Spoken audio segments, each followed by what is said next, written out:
Hello friends, this is SP Singh and welcome to smarter everyday. प्यारे दोस्तों, बात करेंगे BEd first semester. BEd first semester में जो आपका पेपर है साइकोलॉजी का, ठीक है, जो आपका साइकोलॉजी का पेपर है, यानी कि शिक्षा के मनोवैज्ञानिक परिप्रेक्ष्य, जिसको हम साइकोलॉजिकल पर्सपेक्टिव्स ऑफ एजुकेशन कहते हैं। इसके 6 चैप्टर कंप्लीट हो चुके हैं और आज जो आपका चैप्टर नंबर 7 है और टॉपिक है हमारा सीखना व अभिप्रेरणा, लर्निंग एंड मोटिवेशन। यूनिट 2 है। इससे पहले यूनिट 1 पूरी कंप्लीट हो गई है, प्लेलिस्ट बनी हुई है, लिंक डिस्क्रिप्शन बॉक्स में है, वहां से क्लिक करेंगे, सारी क्लासेस एक सीरियल से आप देख पाएंगे।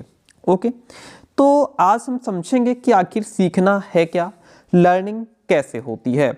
और जो भी विद्यार्थी क्लास में लास्ट तक बना रहता है, डेफिनेटली ये बीएड का तो टॉपिक है ही, आपका टेट, सीटेट, जितने भी टीचिंग एग्जाम्स होते हैं उसमें आपको यह टॉपिक बहुत हेल्प करने वाला है। तो आइए शुरू करते हैं कि आखिर लर्निंग है क्या, सीखना है क्या, फिर बाद में हम लोग मोटिवेशन पे पहुंचेंगे।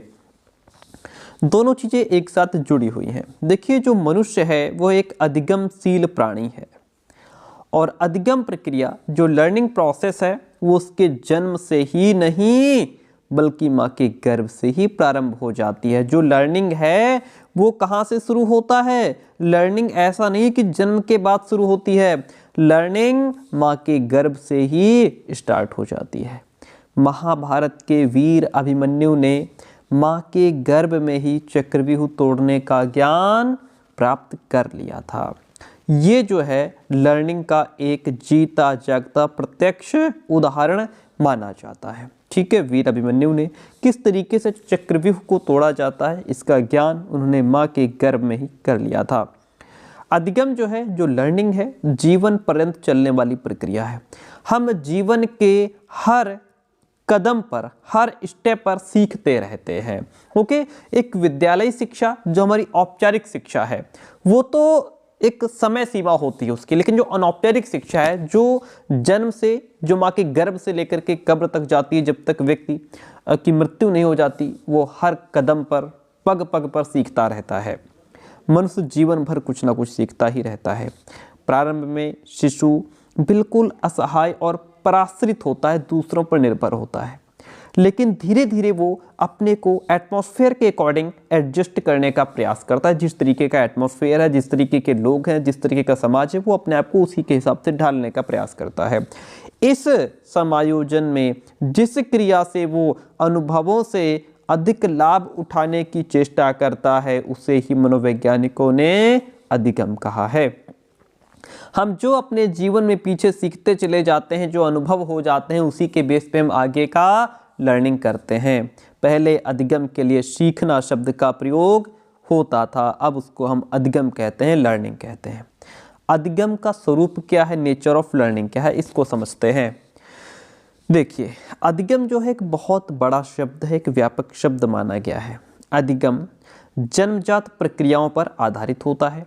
व्यक्ति जन्मजात प्रवृत्तियों से प्रेरित होकर के जो भी क्रियाएं करता है, वह अपनी परिस्थितियों में समायोजन स्थापित करने के लिए ही वो क्रियाएं करता है। अधिगम जो है वो एक मेंटल प्रोसेस है, एक मानसिक से जुड़ी प्रक्रिया है, जिसको मानसिक प्रक्रिया कहते हैं।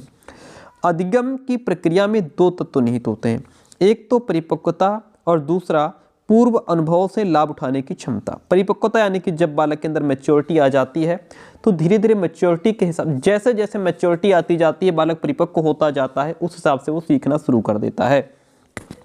दूसरी बात यह है, जो अनुभव उसे पहले हो गए, उन अनुभवों के बेस पे वो आगे का ज्ञान प्राप्त करता है। उदाहरण के तौर पर हम इसको बहुत अच्छे से समझ पाएंगे। जलती मोमबत्ती को देखकर बालक छूने का प्रयास करता है, क्योंकि वो मोमबत्ती उसे बड़ी प्यारी लग रही होती है। वो उस लौ को पकड़ने का प्रयास करता है, छूते ही उसका हाथ जल जाता है और फिर वो, उसे बहुत कष्ट होता है, कटु अनुभव होता है, रोता है कि ये क्या हो गया, हाथ जल गया। फिर वो कभी भी उसके पास नहीं जाता। जीवन भर के लिए उसको लर्निंग हो गई कि यदि हम जलती लौ को हाथ लगाएंगे तो हम जल जाएंगे, हमें कटु अनुभव होता है, क्योंकि उसे अपने अनुभव से सीख लिया कि आग उसे जला देगी। अब वो उस लौ को देख तो सकता है लेकिन उसे टच नहीं करेगा, क्योंकि उसके दिमाग में ये बात बैठ गई है कि ये हमको जला देगी, इससे हमें बहुत कष्ट होता है। इस तरीके से ये उसका पुराना एक्सपीरियंस यहाँ पे वो यूज़ कर रहा है, पुराना अनुभव उससे है कि जब मैंने छुआ तो मेरे साथ क्या हुआ था। अधिगम की अगर प्रकृति की बात करें, नेचर ऑफ लर्निंग की बात करें, तो अधिगम जो है वो एक सक्रिय प्रक्रिया है, क्योंकि जब तक हम एक्टिव नहीं होंगे तब तक लर्निंग हो नहीं सकती। अधिगम विकास की प्रक्रिया है जहाँ व्यक्ति को खुद प्रयास करना पड़ता है, एफर्ट करना पड़ता है। अधिगम व्यक्ति की क्रियाशीलता पर निर्भर होता है। अधिगम कोई आसान प्रक्रिया नहीं है। अधिगम सकारात्मक भी होता है और नकारात्मक भी होता है। अधिगम व्यवहार में परिवर्तन की मानवीय क्रिया है। जिस तरीके से हमको लर्निंग होती चली जाएगी उसी तरीके से हमारे व्यवहार में परिवर्तन आता चला जाएगा। अधिगम व्यक्ति को आवश्यक समायोजन और ग्राह्यता के लिए तैयार करता है। अधिगम सार्वभौमिक और निरंतर प्रक्रिया है, कभी भी रुकती नहीं है। ये जीवन पर्यंत जीवन भर चलती रहती है। मैच्योरिटी, थकान, बीमारी, नशा आदि के कारण व्यवहार में परिवर्तन का अधिगम से कोई संबंध नहीं होता है, क्योंकि जब व्यक्ति नशे में होता है तो वो उल्टी सीधी हरकतें करता है, वो जो क्रियाएं करता है उसका लर्निंग से कोई लेना देना नहीं है। जब व्यक्ति थका होता है, ठीक है, तो उसे सिर्फ आराम चाहिए। यदि आप वहाँ पे उसको डिस्टर्ब करते हैं तो वो अलग तरीके के बिहेव करता है, या बीमार होता है तो उसकी क्रियाएं प्रतिक्रियाएं अलग होती हैं। इसका लर्निंग से कोई लेना देना नहीं है, ठीक है। तो इस तरीके से ये अधिगम की प्रकृति है। अब यहाँ से हम बात करेंगे, जो आपका लर्निंग प्रोसेस है वो कुछ स्टेप्स में कंप्लीट होता है, स्टेप्स के माध्यम से कंप्लीट होता है। जैसे आपसे क्वेश्चन पूछा जा सकता है इस तरीके से कि अधिगम की प्रक्रिया के सोपान बताइए, यानी कि जो अधिगम की प्रक्रिया है, जो लर्निंग प्रोसेस है, उसके क्या स्टेप्स हैं, उसके क्या स्टेप्स हैं, यही वो सोपान है। ओके, ध्यान रखिएगा। तो किन स्टेप्स से होकर के बालक का लर्निंग होता है? देखिए, अभिप्रेरणा के माध्यम से लर्निंग होती है, जब उसका लक्ष्य निर्धारित होता है तब वो लर्निंग करता है। ओके, इसी तरीके से और भी आगे हैं, इनको हम समझते हुए चलेंगे। देखिए, सबसे पहली बात, सीखना क्या है? हमने अभी पीछे पढ़ा, सीखना क्या है? सीखना जो है वो सतत यानी कि कंटिन्यू चलने वाली प्रक्रिया है, सतत, व्यापक और जीवन पर्यंत चलने वाली प्रक्रिया है, जिसके कारण व्यक्ति के व्यवहार में परिवर्तन आता है। ये जो सीखना है, जो लर्निंग है, ये अचानक नहीं होता है, बल्कि इसके लिए बहुत सारे अनुभव को कलेक्ट करना होता है, पिछला एक्सपीरियंस होता है, जिसके माध्यम से हम सीखते हैं। अनेक क्रियाएं, उपक्रियाएं होती हैं जिनके माध्यम से हमारी लर्निंग हो पाती है। अब आते हैं हम अपने मेन पॉइंट पे, अधिगम की प्रक्रिया के सोपान डिस्कस करते हैं, यानी स्टेप्स क्या है। अधिगम की प्रक्रिया के विभिन्न सोपानों को निम्न तरीके से हम समझेंगे। पहली बात तो होती है अभिप्रेरणा, मोटिवेशन। अभिप्रेरणा को इंग्लिश में क्या कहते हैं? मोटिवेशन कहते हैं। जब भी हमें कभी ऐसा लगता है कि यार जीवन में कुछ नहीं बचा, हम कुछ नहीं कर पाएंगे, और फिर हम कोई मोटिवेशनल वीडियो देखते हैं तो हम एकदम कभी मोटिवेट हो जाते हैं कि नहीं, हम भी कर सकते हैं। तो वहाँ से हम मोटिवेट होकर के लर्निंग की तरफ बढ़ते हैं। मनुष्य के हर कार्य के पीछे कोई ना कोई अभिप्रेरणा अवश्य होती है। आप जीवन में जो भी काम कर रहे हैं उसके पीछे कोई ना कोई मोटिवेशन जरूर होगा। मनुष्य की असंख्य आवश्यकताओं में से बहुत सारी नीड्स होती हैं हमारी, ऐसी आवश्यकताएं जिनकी संतुष्टि आसानी से नहीं हो पाती है, जिनकी पूर्ति के लिए वो क्रियाशील हो उठता है। यही अभिप्रेरणा या क्रियाशीलता उसे उसके उद्देश्य की ओर ले जाती है। अब आप यहाँ से लर्निंग करेंगे, यानी कि आपकी बहुत सारी आवश्यकताएं हैं, आप उन ज़रूरतों को पूरा करना चाहते हैं, आप उन ज़रूरतों के लिए सेटिस्फेक्शन चाहते हैं अपने आप से, ठीक है, लेकिन वो इतनी आसानी से तो आवश्यकताएं पूरी होती नहीं है। फिर हम उनके लिए कुछ क्रियाएं करते हैं। वो क्रियाएं हम क्यों कर रहे हैं? आवश्यकताओं की पूर्ति के लिए, ठीक है। यदि आवश्यकता ना होती तो हम मोटिवेट भी ना होते। तो यही जो यहाँ से हमने मोटिवेशन लिया, यही अभिप्रेरणा या क्रियाशीलता जो है व्यक्ति को उद्देश्य की ओर ले जाती है और फिर वो लर्निंग की तरफ बढ़ता है। दूसरी बात है लक्ष्य। सीखना हमेशा उद्देश्यपूर्ण होता है। जब भी हम कुछ लर्निंग करते हैं तो उसके पीछे कोई ना कोई उद्देश्य छिपा रहता है।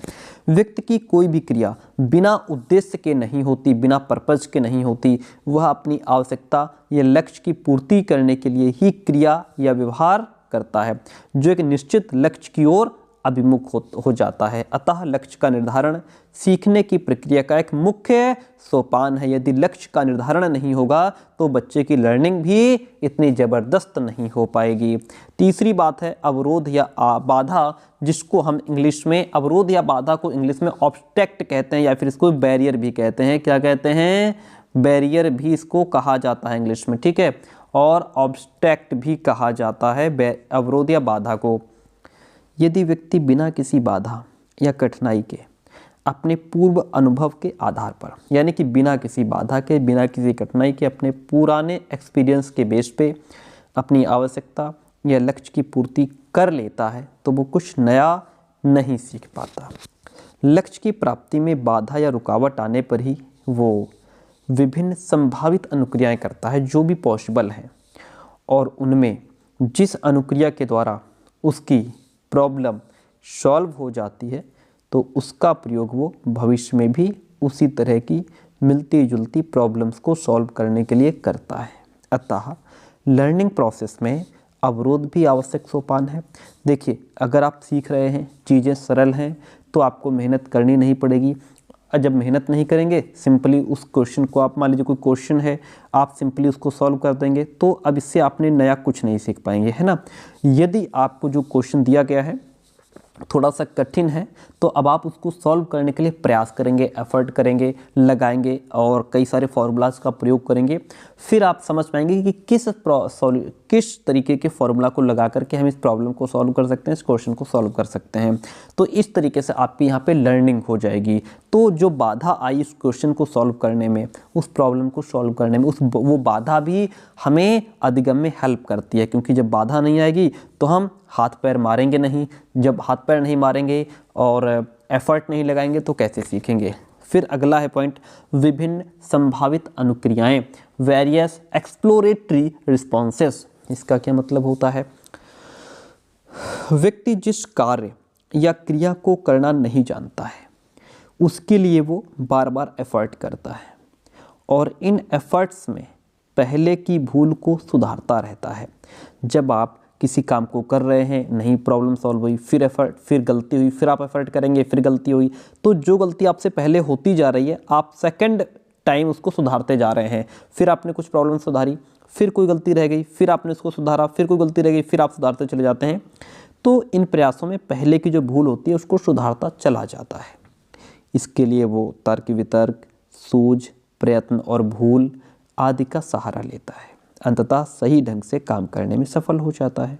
अतः सामान्यतः किसी प्रक्रिया कार्य को सही ढंग से संपादित करने में कई संभावित अनुक्रियाएं, यानी कि बहुत सारे जो है एफर्ट्स, बहुत सारे रिस्पॉन्सेज लगते हैं, ठीक है। जो भी पॉसिबल है, जितना हम कर सकते हैं वो एफर्ट हम लगाते हैं, तब जो है प्रॉब्लम सॉल्व हो पाती है। तो उसके लिए जब हम किसी चीज़ को, किसी प्रॉब्लम को सॉल्व करते समय हमसे गलती हुई, फिर हमने उसको सुधारा, फिर गलती हुई, फिर सुधारा, तो प्रयत्न कर करके भूल होती गई और हमने उस चीज़ को सीख लिया। अगला है पुनर्बलन, या फिर इसको हम सबलीकरण भी कहते हैं। इसको इंग्लिश में रीइंफोर्समेंट कहा जाता है। डियर फ्रेंड, ध्यान रखिए, रीइंफोर्समेंट कहा जाता है। ओके, ये क्या है? रीइंफोर्समेंट क्या है? सीखने की प्रक्रिया में बाधाओं को दूर करने के लिए व्यक्ति विभिन्न प्रकार के प्रयास करता है और किसी एक प्रयास के द्वारा बाधा को दूर करने में वो सफल हो जाता है। कोई बहुत सारे एफर्ट किया आपने, कोई आपका ऐसा प्रयास जिससे आपकी प्रॉब्लम खट से सॉल्व हो गई, इसमें उसे संतोष और सुख का अनुभव हुआ, अरे वाह मेरे से क्वेश्चन सॉल्व हो गया, उसे सेटिस्फैक्शन हो गया, मेरी प्रॉब्लम सॉल्व हो गई, तथा वह इसे बार बार दोहराना भी चाहता है। ये दोहराव ही सबलीकरण या पुनर्बलन होता है, जो सीखने की प्रक्रिया का बहुत महत्वपूर्ण सोपान है। जैसे यहाँ पे आप क्लास में, आपसे टीचर ने क्वेश्चन पूछा और आपने उसका आंसर दे दिया, टीचर ने कहा वेरी गुड, तो ये जो टीचर ने कहा वेरी गुड, बहुत अच्छे, ये पुनर्बलन है। जब आपको टीचर से पुनर्बलन मिला, आपको टीचर से तारीफ मिली, तो आप दोबारा फिर कोशिश करेंगे और पढ़ करके जाएं कि टीचर जो क्वेश्चन पूछे हम उसका आंसर दें, हमारी क्लास में इज्जत बढ़ेगी। तो ये पुनर्बलन होता है, ये भी हमें लर्निंग में बहुत हेल्प करता है। संगठन या सामान्यीकरण, संगठन या सामान्यीकरण जिसको हम इंग्लिश में इंटीग्रेशन और जनरलाइजेशन कहते हैं। जनरलाइजेशन सीखना उचित और सफल अनुक्रियाओं का चुनाव एवं संगठन करने की एक प्रक्रिया है। सीखना क्या है? उचित और सफल अनुक्रियाओं का चयन करना, संगठन करने की प्रक्रिया है। सीखने की इस अंतिम सोपान के द्वारा केवल व्यक्ति की आवश्यकता या लक्ष्य की पूर्ति ही नहीं होती, बल्कि वो नए सफल अनुक्रिया का पूर्व में पहले से सीखी गई क्रियाओं से संबंध भी जोड़ता जाता है और इस प्रकार वो अपने नए और पूर्व ज्ञान यानी अनुभव में सामंजस्य करता जाता है, जिसे एकीकरण या फिर सामान्यीकरण कहा जाता है। ये सामान्यीकरण सीखने की प्रक्रिया का अंतिम सोपान यानी कि लास्ट स्टेप होता है। तो इस तरीके से बालक की लर्निंग होती जाती है। तो ये हम समझ रहे थे कि जो लर्निंग प्रोसेस है उसके कितने स्टेप्स होते हैं, कौन कौन से स्टेप्स होते हैं। अब इसके बाद हम बढ़ेंगे, जो लर्निंग है हमारी, इसके प्रकार कितने होते हैं। ठीक है, टाइप्स ऑफ लर्निंग क्या है, वेरी इंपॉर्टेंट। यहाँ से जितना मैं आज आपको पढ़ा रहा हूँ, यहाँ से एक क्वेश्चन आपको डेफिनेटली मिलेगा।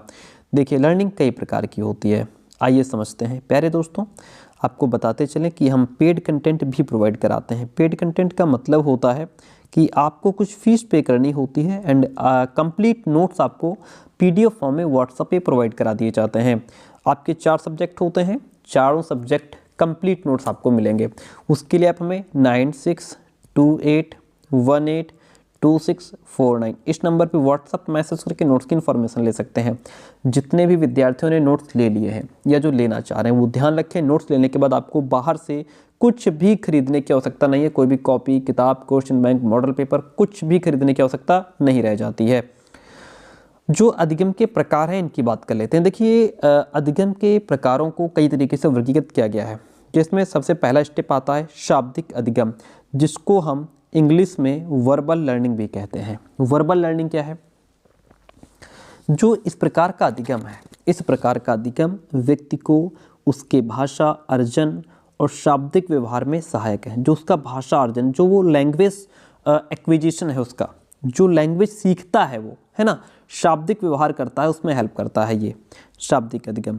व्यक्ति किसी भी नई भाषा को सीखने के लिए संपर्क सूत्रों का प्रयोग करता है और चित्र, संकेत, शब्द, ध्वनि के प्रयोग के द्वारा शाब्दिक अधिगम की प्रक्रिया को वो पूर्ण करता है। यहाँ पे मेन फोकस ये दिया जा रहा है कि जो बालक है जब वो किसी लैंग्वेज को सीखता है तो वहाँ पे शब्दों के माध्यम से सीखता है, चित्र के माध्यम से, संकेत के माध्यम से, ध्वनि का प्रयोग करके वो उसका शाब्दिक अधिगम होता है और फिर वो उस लैंग्वेज को बोलना सीख जाता है। दूसरा है गत्यात्मक अधिगम। जो गत्यात्मक अधिगम है डियर फ्रेंड, गत्यात्मक अधिगम को इंग्लिश में मोटर लर्निंग कहते हैं। क्या कहते हैं? ध्यान दीजिएगा, इसको इंग्लिश में मोटर लर्निंग कहा जाता है।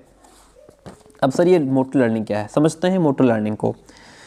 देखिए, इस प्रकार के अधिगम के अंतर्गत गति से संबंधित स्किल्स का जो अधिगम है वो आता है, यानी कि गति से संबंधित, जैसे तैरना किस तरीके से, जो आप वहाँ पे तैरना सीख रहे हैं, जो आप स्विमिंग सीख रहे हैं, वो आपका मोटर लर्निंग हो जाएगा।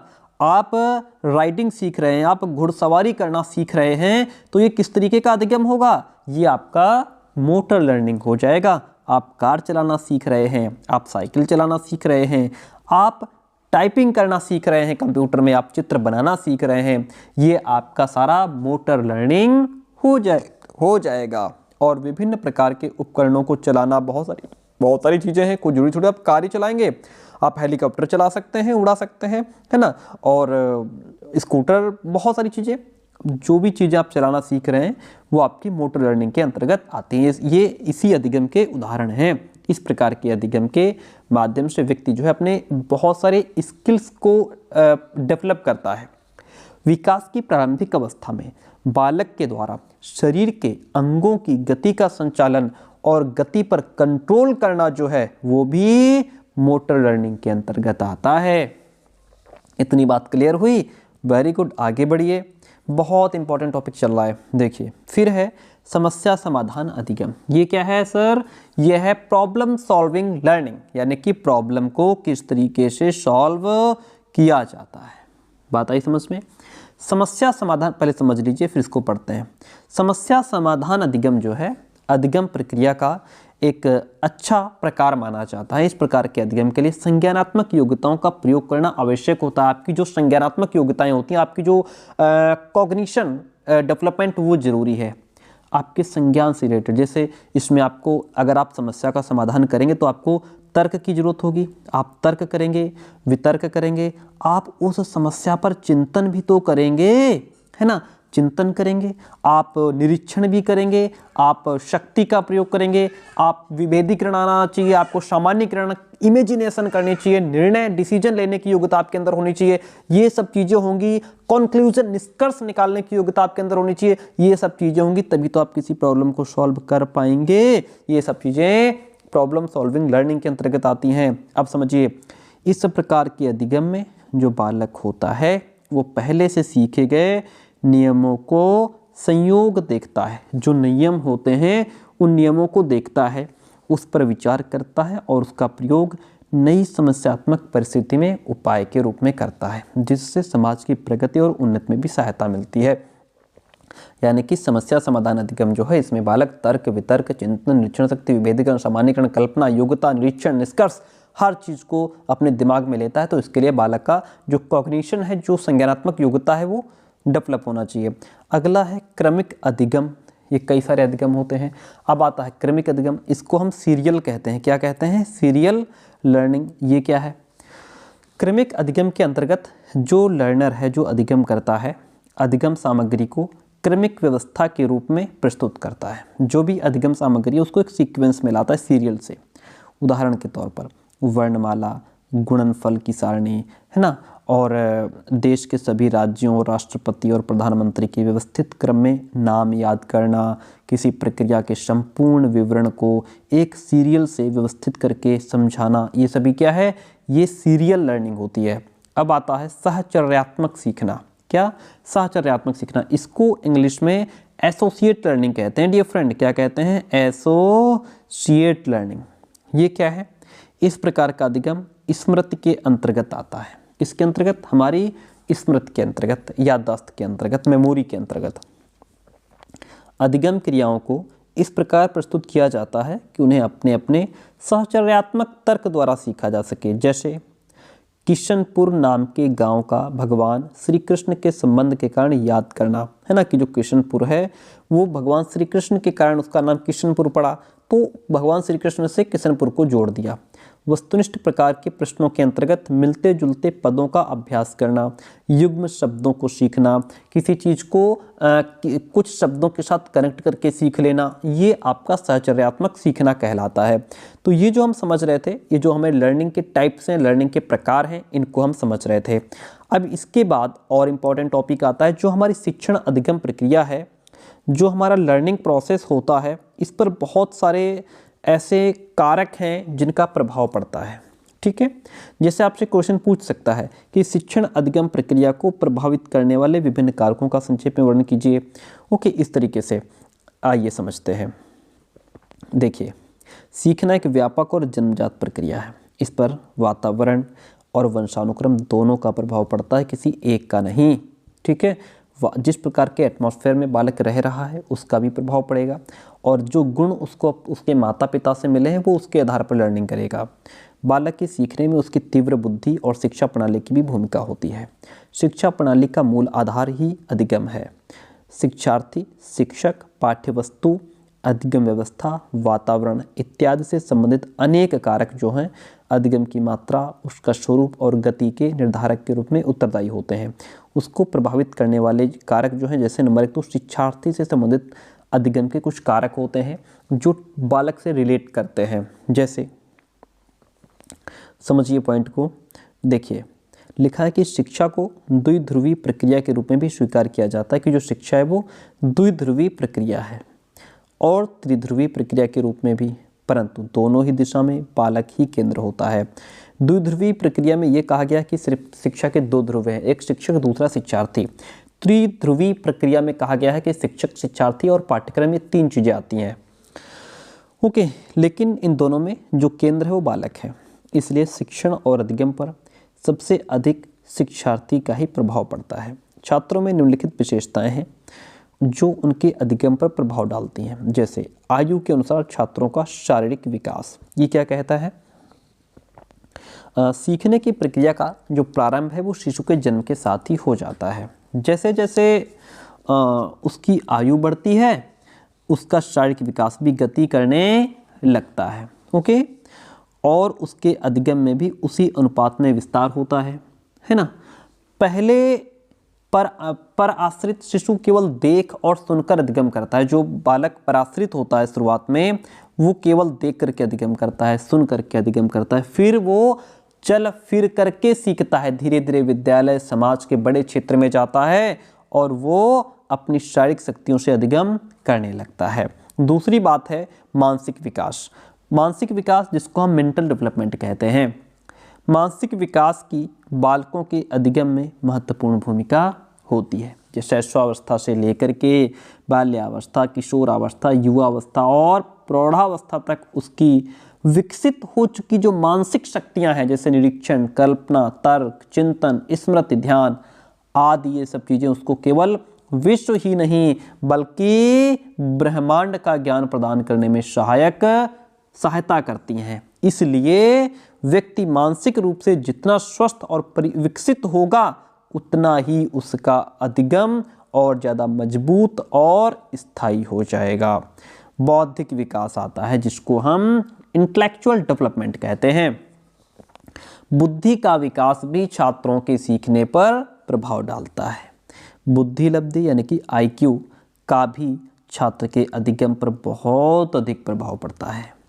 कुशाग्र बुद्धि यानी कि जो जिनका IQ लेवल 100 से ऊपर है, जो कुशाग्र बुद्धि वाला छात्र शीघ्र और स्थायी अधिगम करते हैं तथा कम बुद्धि वाले बालक जो है वो कम सीख पाता है। इसके बाद अभिप्रेरणा की बात आती है यानी कि मोटिवेशन की।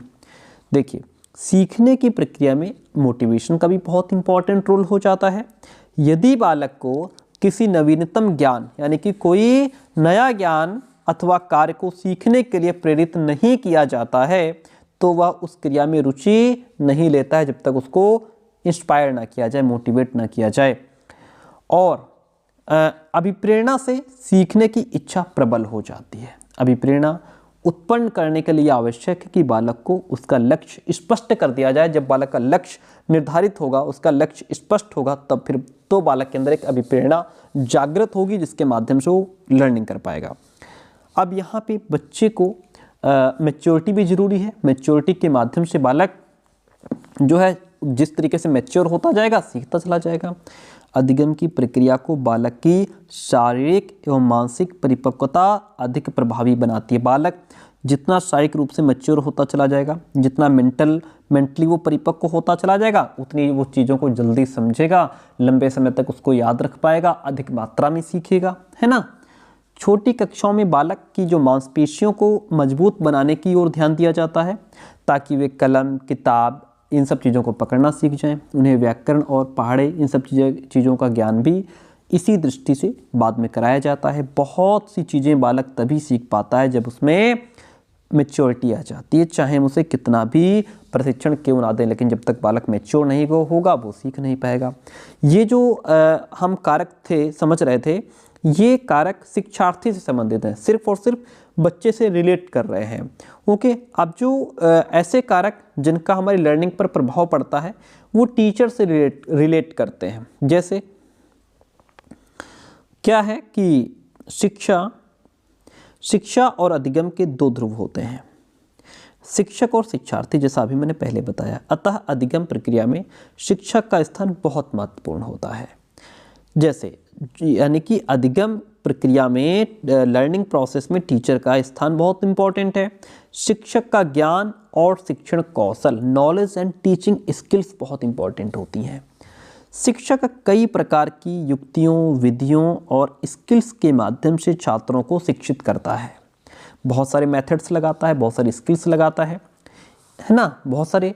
तो इसलिए यह उसका कर्तव्य है कि वह छात्रों को सही ज्ञान, उनकी रुचियों, क्षमताओं और अभियोग्यताओं के अनुसार प्रदान करे। यदि अध्यापक का शिक्षण कौशल छात्रों को अधिगम के लिए प्रेरित नहीं करता है या प्रेरित नहीं कर पाता है तो छात्रों में पढ़ने के लिए इंटरेस्ट उत्पन्न नहीं होगा और वे लर्निंग भी नहीं कर पाएंगे। तो जरूरी है टीचर का ज्ञान और उसको जो उसकी टीचिंग स्किल्स हैं वो अच्छी होनी चाहिए। भैया टीचर्स बिहेवियर भी बहुत ज़रूरी है।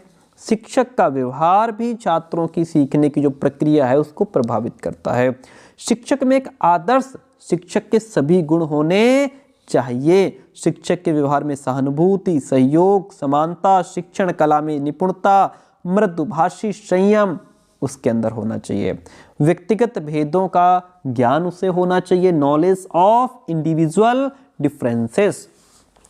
प्रत्येक छात्र की बुद्धि, रुचि, योग्यता, क्षमता, अभिवृत्ति अलग अलग होती है। इन्हीं विशेषताओं के कारण कुछ छात्र अध्यापक के द्वारा दिए गए ज्ञान को आसानी से सीख लेते हैं, कुछ बड़ा देरी से सीख पाते हैं या बिल्कुल नहीं सीख पाते हैं। सामान्यतः एक कक्षा में अध्यापक को 3 प्रकार के छात्रों का सामना करना होता है। मेधावी छात्र होते हैं, सामान्य छात्र होते हैं, पिछड़े हुए होते हैं।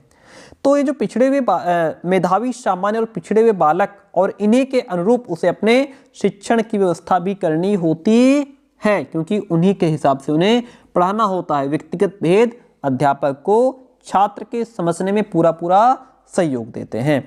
आगे बढ़ते हैं। अगला है शिक्षक का व्यक्तित्व भी तो बड़ा जरूरी है, जिसको पर्सनैलिटी ऑफ टीचर कहते हैं।